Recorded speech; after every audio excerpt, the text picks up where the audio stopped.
नमस्कार मित्रांनो, आजच्या मराठीच्या तासिकेमध्ये तुम्हा सर्वांचं मनपूर्वक स्वागत आहे.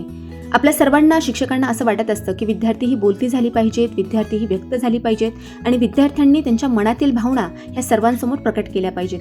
मग त्यासाठी काय करता येईल, यासाठी आम्ही मराठी विषयाच्या तासिकेअंतर्गत एक खूप छान उपक्रम घेतला आहे आणि तो उपक्रम कसा आहे तुम्ही बघा. तुम्हाला कसा वाटला हे कमेंट बॉक्समध्ये नक्की सांगा. चित्राचं वर्णन त्या विद्यार्थ्यांनी करायचं आहे. म्हणजे आम्ही तुमच्या ग्रुपकडे आल्यानंतर तुमची जी काही ग्रुपची नेता आहे तिने काय करायचे की त्या चित्राचं तिने वर्णन करायचे. तुम्ही सगळ्यांनी ठरवा आणि हे ग्रुप वर्क आहे. म्हणजे इथे कोणा एका विद्यार्थिनीचा नंबर येणार नाही, तुमच्या ग्रुपचा नंबर येणार आहे. मग कुणाला असं वाटतं आमच्या ग्रुपचा नंबर आला पाहिजे? सगळ्यांना वाटतं ग्रुपचा नंबर आला पाहिजे. तुम्हाला सगळ्यांना ऑल द बेस्ट. अगदी तुमच्या परिचयाचे जे काही चित्र आहेत अशी चित्र तुम्हाला मिळणार आहे. जसं निबंध लिहिता तुम्ही लिहितात रे किंवा वक्तृत्व स्पर्धेमध्ये भाग घेता, तुम्हाला एखादा विषय दिला जातो आणि त्याच्यावर तुम्ही छान बोलत असता, तसाच हा आहे.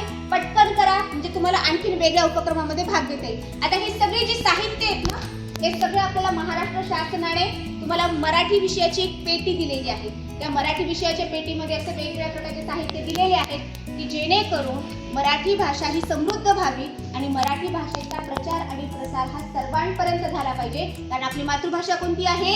मराठी. आणि आपल्या मराठीचा आपल्याला अभिमान आहे की नाही? मी मराठी, आम्ही मराठी. मी मराठी, आम्ही मराठी. सर्वांना ऑल द बेस्ट. सगळ्यांना एक चित्र दिलं जाईल.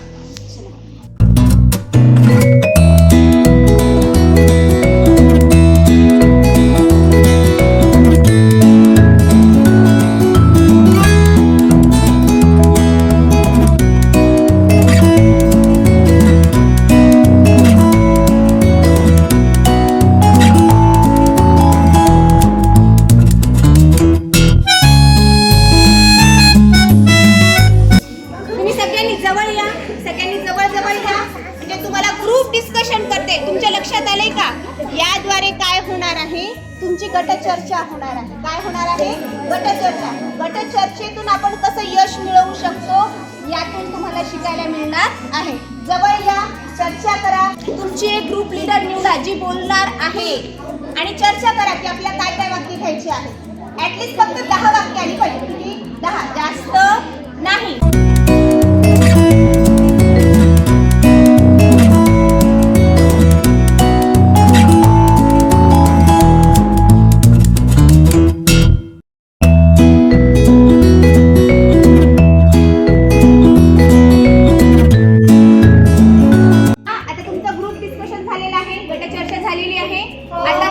प्रत्येक ग्रुपचं या ठिकाणी सादरीकरण होणार आहे. तुमची ग्रुप प्रमुख नेता तुम्ही निवडली आहे. सर्वप्रथम या ग्रुपचं आपण अगोदर सादरीकरण घेणार आहे. कोण करणार आहे सादरीकरण? चला याच्यासाठी जोरदार टाळ्या. यांचं स्वच्छ भारत यांना हा विषय आलेला आहे आणि त्या विषयावरती आता ही या ठिकाणी बोलणार आहे. जवळ ये थोडीशी. चला तुझं नाव सांग.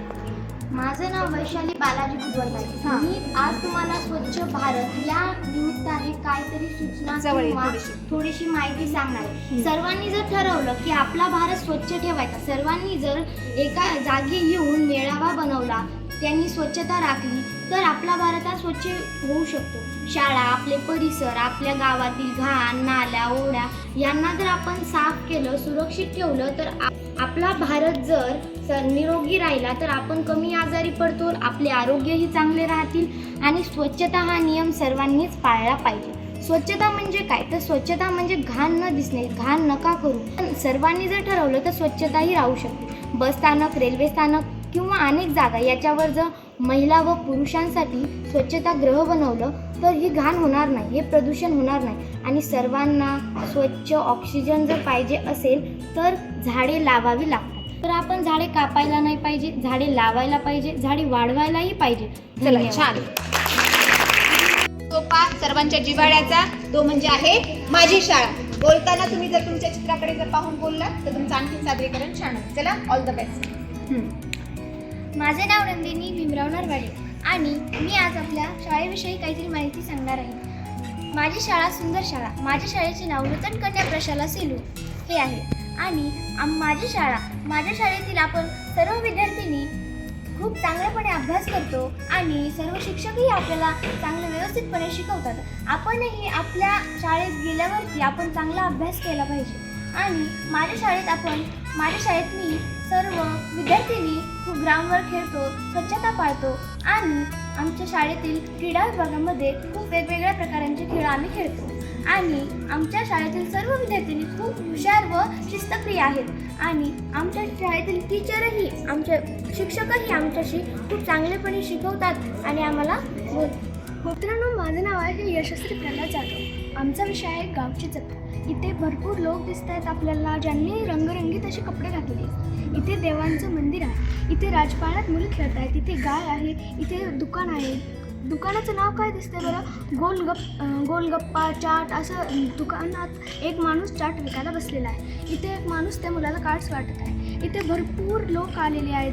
जत्रा म्हणजे हा खूप मोठा विषय आहे बरं.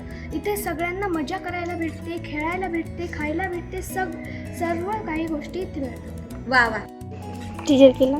चला, याच्यानंतरचा हा पुढचा आपला गट आहे आणि त्या गटासाठी अतिशय सुंदर विषय, आपल्या दैनंदिन जीवनातल्या ज्या काही गरजा आहेत ज्या जिथे पूर्ण होतात, तो म्हणजे काय असतो? बाजार. बाजार हा विषय आलेला आहे. इथे धरवा.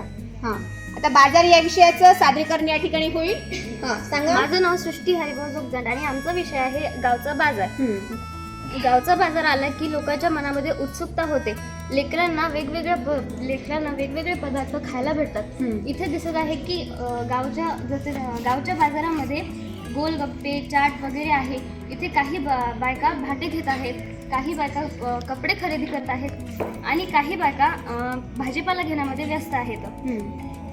काही मुले उत्सुकतेने खेळत आहेत, आईबरोबर आले आहेत.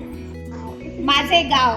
प्रत्येकाला आपल्या गावाबद्दल अतिशय आपुलकी असते, जिव्हाळा असतो आणि या गावाविषयी तुम्हाला बोलायचंय. आपलं गाव कोणतं आहे? सेलू. चला बोला. नमस्ते, माझं नाव आहे श्रावणी केशव सोळंके आणि आमचा विषय आहे माझे गाव. माझ्या गावाचे नाव आहे शेलू. इतके सुंदर आणि स्वच्छ राहतात. हे सगळे लोक खूप प्रेमळ आहेत. सगळीकडे परिसरात खूप सारी झाडे लावतात, झाडे वाढवतात. मग या रेल्वे स्थानकाविषयीचं एक चित्र तुम्हाला या ठिकाणी दाखवलेलं आहे आणि त्याच्याविषयीचं सादरीकरण या ठिकाणी होणार आहे. तर चला, सादरीकरण सुरू करा. माझे नाव या रेल्वे स्थानकावर बिलकुल कचरा नाही आहे, स्वच्छता आहे आणि इथे दुकान्स आहेत, मिठाईचे दुकान आणि काही जण तर चहा घेऊन आलेले आहेत. इथे खूप दुकान म्हणजे काही माणसं विकण्यासाठी इथे येतात आणि रेल्वे स्थानक म्हणजे रेल्वे थांबवण्यासाठी लाल कपडा वापरतात. त्याला फडकवल्यानंतर रेल्वे थांबते आणि हे सर्वजण रेल्वेत जाण्यासाठी थांबलेले आहेत. काही जण विकण्यासाठी थांबलेले आहेत. छान. मराठी पेटीतील चित्रवर्णन नावाचं आपण एक साहित्य घेतलं होतं. तुम्हाला प्रत्येकीला चित्र दिलं होतं आणि त्या चित्राचं वर्णन तुमच्या प्रत्येक ग्रुपला आपण दिलेलं होतं. म्हणजे चित्र प्रत्येक ग्रुपला दिलेलं होतं आणि त्या चित्राचं वर्णन तुम्ही सगळ्यांनी केले. बरं, ज्यावेळेस आपण इथं हॉलमध्ये आलो त्यावेळेस तुम्हाला असं वाटलं का की आपल्याला हा उपक्रम करायचा आहे म्हणून? कुणालाही माहीत नव्हता. मग परीक्षेमध्ये सुद्धा अचानक एखादा प्रश्न तुम्हाला असा येतो की ज्याची तुम्हाला कल्पनाही नसते आणि मग असा प्रश्न आपल्याला सोडवायचा असतो. आपण घाबरत नाही, आपण त्या प्रश्नाचं उत्तर देतो. परंतु तशा पद्धतीच्या प्रश्नांचा सराव व्हावा. एखादी बाब आपण पुढे पाहिल्यानंतर त्या बाबीचं आपल्याला वर्णन करता आलं पाहिजे. मराठी भाषेमध्ये आपण मराठी भाषा शिकत असताना चित्रवर्णन हा अतिशय सुंदर एक भाग असतो आणि असं चित्रवर्णन आपल्याला करता आलं पाहिजे. यासाठीची ही ऍक्टिव्हिटी होती, यासाठीचा उपक्रम होता. कसा वाटला तुम्हाला सगळ्यांना? पुढच्या उपक्रमामध्ये सहभागी व्हायचे? आपली मराठीची तासिका असेल त्यावेळेस आपण नवीन उपक्रम घेऊन येऊयात आणि नवीन उपक्रमामध्ये देखील अशाच पद्धतीचे आपण ग्रुप सादरीकरण करणार आहोत. मित्रांनो, उपक्रम छोटा असो किंवा मोठा असो, परंतु त्या उपक्रमाअंतर्गत विद्यार्थी व्यक्त झाली पाहिजेत, विद्यार्थी बोलती झाली पाहिजेत आणि विद्यार्थ्यांच्या मनातील जे काही आविष्कार आहे तो प्रकट झाला पाहिजे. आमच्या मराठीच्या तासिकेतील अतिशय छोटा हा उपक्रम तो म्हणजे चित्रवर्णन. तेव्हा मित्रांनो, तुम्हाला आमचा हा मराठीच्या तासिकेतील चित्रवर्णन हा उपक्रम कसा वाटला त्याबद्दल तुम्ही देखील व्यक्त व्हा.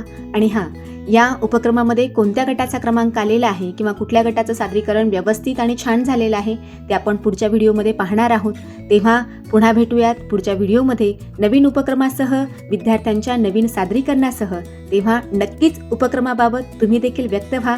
पुन्हा भेटूयात पुढच्या व्हिडिओमध्ये. तोपर्यंत धन्यवाद.